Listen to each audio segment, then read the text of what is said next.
Halo, assalamualaikum warahmatullahi wabarakatuh. Bertemu lagi dengan Bunda Syarifah di sini. Bismillahirrahmanirrahim. Ya, baiklah, Bunda Syarifah akan mereview sebentar ya tentang apa itu self healing. Oke, keren banget ya bahasanya ya. Iya, keren banget. Apa itu self healing atau total health management atau THM ya? Iya, atau konsep kekuatan fitrah dalam kedokteran Islam. Maksudnya gimana tuh? Maksudnya sesungguhnya dalam diri manusia, dalam tubuh manusia itu mempunyai kemampuan untuk menyembuhkan diri sendiri. Keren kan? Oke. Ya, dalam tibu nabawi ya, atau kedokteran Islam itu adalah merupakan sebuah sistem pengobatan ya yang bersifat menyeluruh, yakni pengobatan penyakit.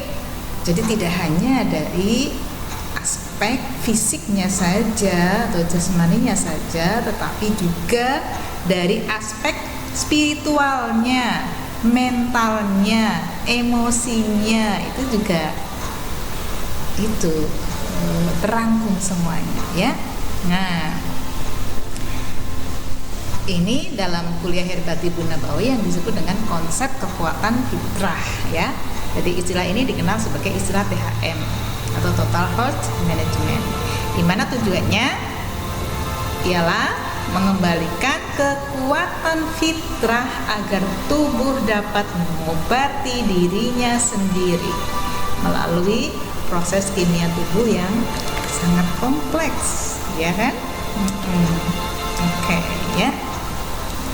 Jadi sahabat HNI, sahabat Bunda Syarifah, sesungguhnya Allah itu telah membekali setiap tubuh manusia dengan satu kekuatan fitrah alami yang bisa digunakan untuk menolak serta menyembuhkan secara pribadi setiap penyakit yang menyerang dirinya. Ingat, setiap penyakit menyerang dirinya, karena Allah itu kan maha sempurna. Allah itu menciptakan manusia itu juga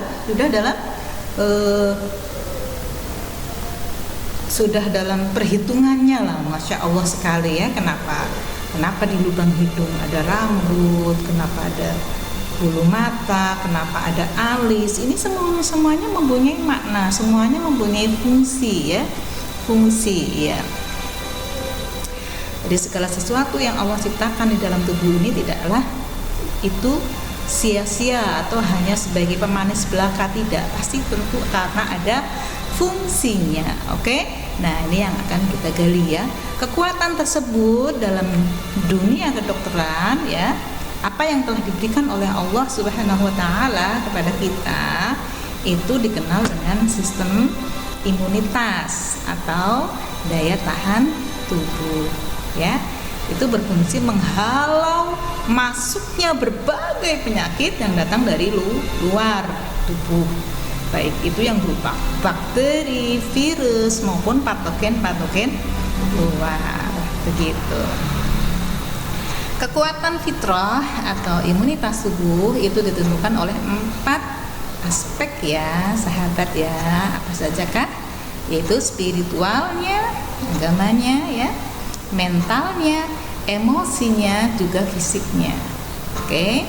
Nah, dalam Tibbun Nabawi yang menentukan kesembuhan tidak hanya aspek fisik semata, melainkan secara keseluruhan aspek seseorang yang sakit membutuhkan tidak hanya pil, kapsul, suntikan dan obat fisik lainnya, melainkan lebih dari itu ya.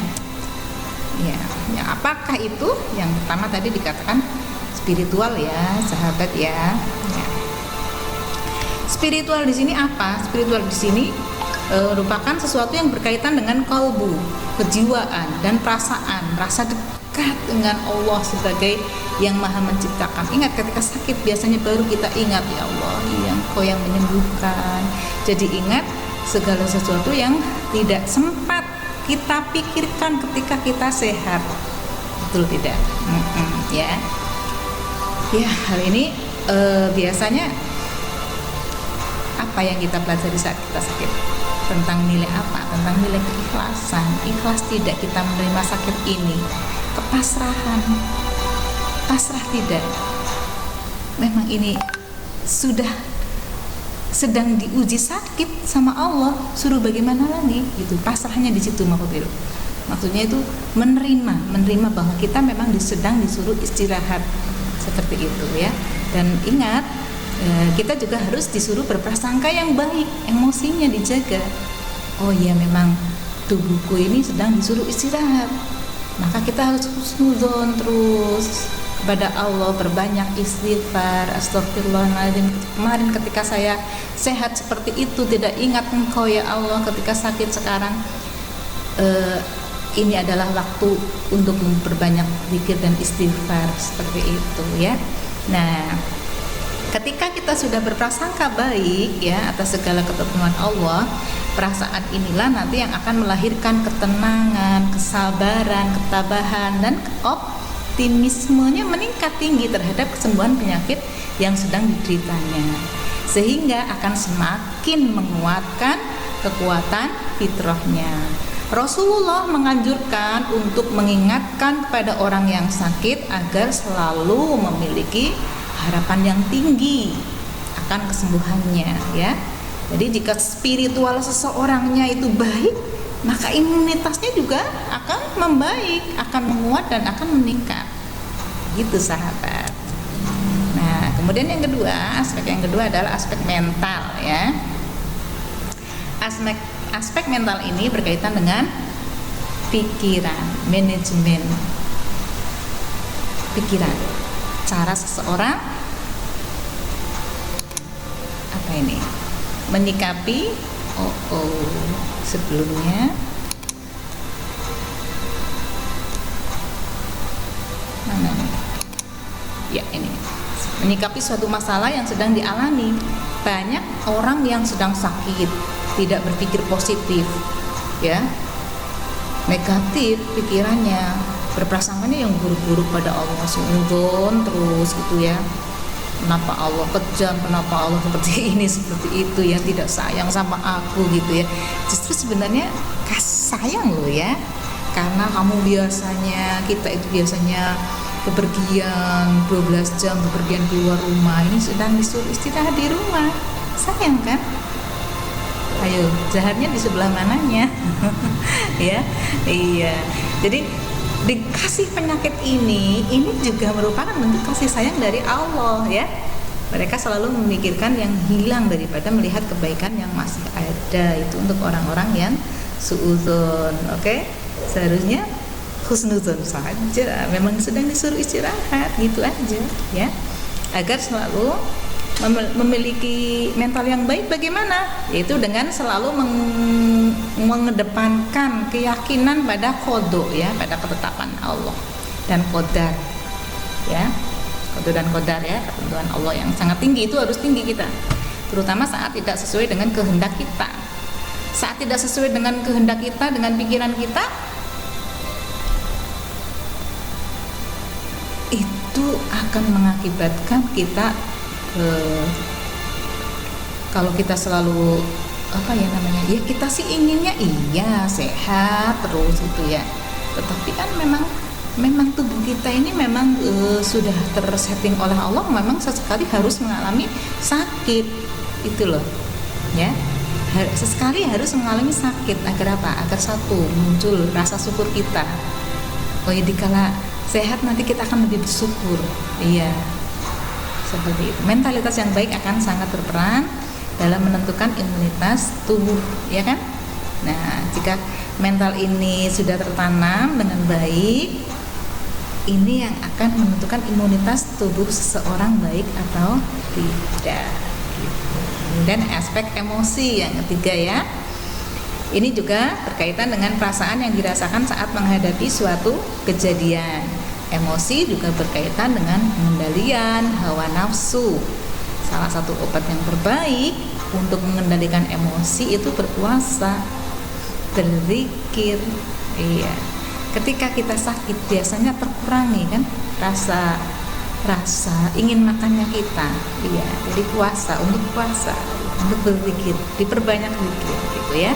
Orang-orang yang beriman dan hati mereka menjadi tentram dengan berzikir, ingat Allah ya. Astagfirullah, astagfirullah, astagfirullah ya. Itu. Kemudian ketika kita mengingat saat sehat ya, alhamdulillah dikasih sehat gitu kan, muncul zikir alhamdulillah, alhamdulillah, alhamdulillah ya gitu.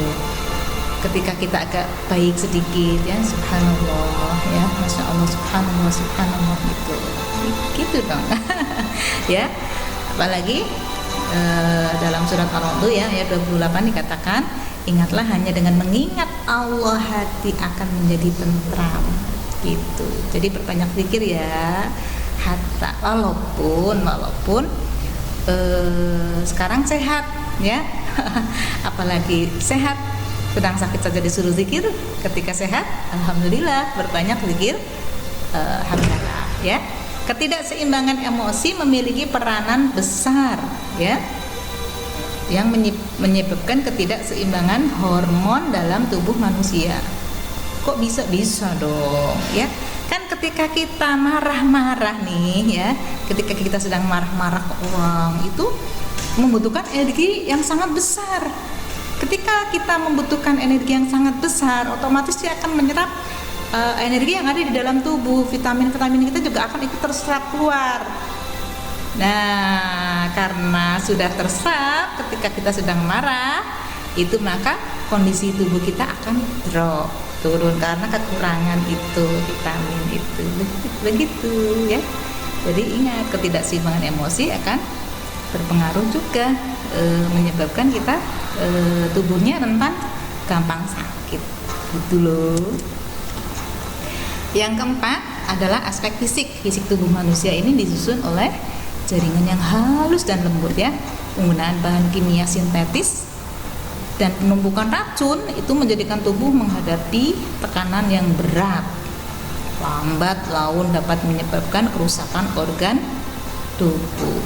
Coba begini, bayangkan deh, kita kan diciptakan alami ya oleh Allah ya, tidak ada yang sintetik kan, tidak ada yang palsu kan, ya semua alami ya. Ketika tubuh alami kita setiap hari dihantam oleh makanan-makanan yang berupa sintetik ya, ada bahan-bahan zat kimia yang berbahayanya, entah itu pengawet, pemanis, pewarna ya, perasa ya, itu bagaimanakah halo apa kabar tubuh kita ya. Maka lambat laun zat-zat kimia itu akan mengendap dalam lambung, dalam ginjal ya, akan menyebabkan kerusakan organ tubuh. Oke? Jadi jangan sampai kita nabung penyakit ya. Jadi kita sudah mulai berpikir untuk mengurangi apa itu zat-zat kimia yang berbahaya, yang sintetis. Kasihan sekali karena tubuh kita adalah tubuh yang semuanya terbuat dari alami ya. Hanya kehalusan dan kelembutan herbal dan semua yang alami sajalah yang sesuai dengan fisiologi tubuh manusia, otomatis itu ya. Oke, demikian konsep kekuatan fitrah yang dijadikan sebagai fundamental dalam pengobatan kedokteran Islam Tibun Nabawi ala HNI HPAI.